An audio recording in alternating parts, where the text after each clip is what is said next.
Hello, I'm Emma Cownley and this is Kiss My A's, your content Q&A.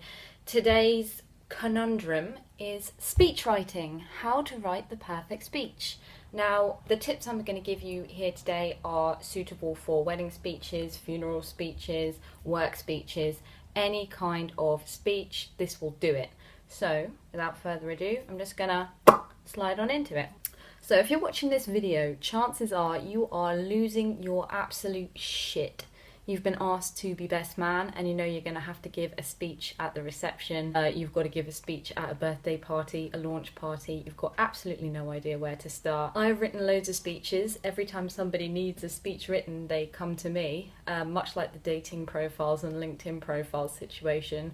When you're mates with a copywriter, that's pretty much all they're good for.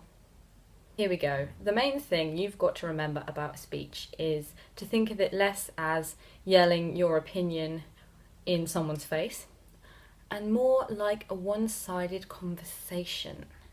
You need to remember to always be speaking and writing your speech in a colloquial, conversational way.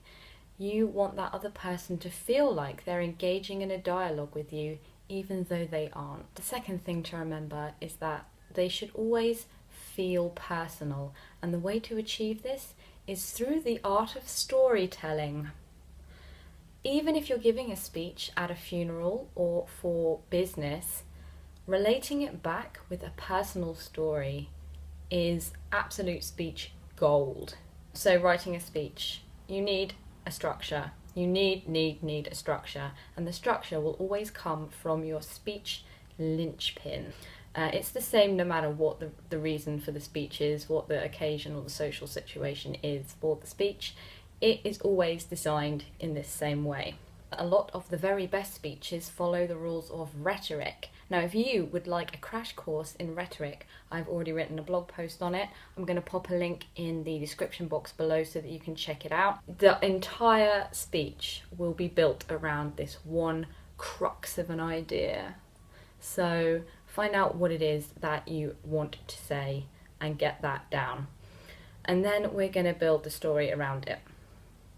Now, I personally feel like using the open-close loop method is one of the best ways to write a speech, because you're catching attention straight away and you're pulling people all the way through to the end, because people cannot stand ambiguity, and by using this loop method you're creating that ambiguity. They have to stay to the end because they just want to know how that opening line is relevant.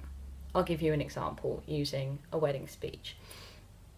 So imagine you're standing in front of everybody and the first line that comes out your mouth in your best man speech is, Dan and Sarah have always been wrong for each other since day one.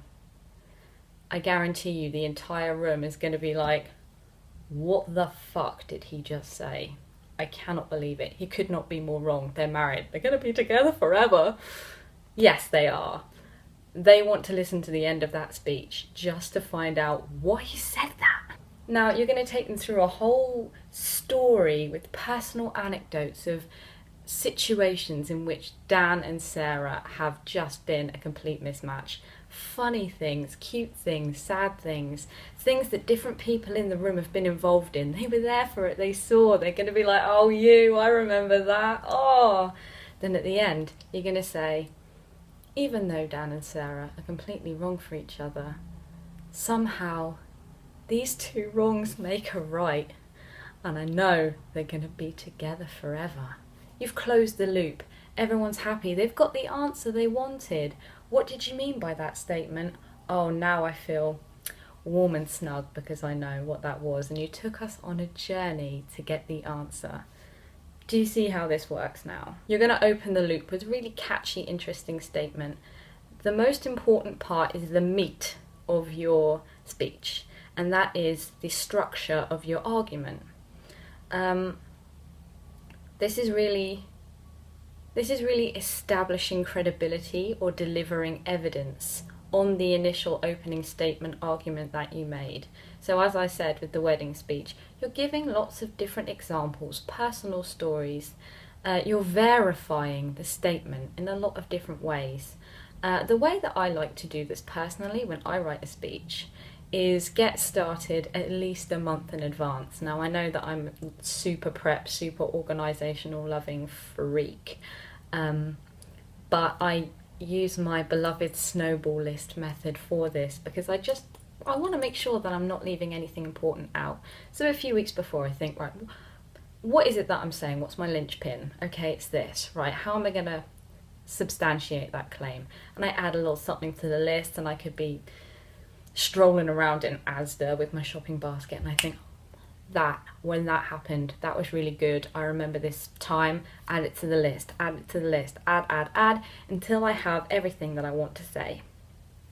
Then I start structuring my argument and letting it flow, building it in. Bear in mind, you really don't want to make this too long. People are going to get bored if you just drone on. Specifically, if you're giving a speech with colleagues in the room or there's family in the room, make sure that the incidences relate to some of the people in there. Point them out and say, remember when this happened? Well, that also relates back to this. You're making it relatable. You're substantiating your argument in a way that they understand as well.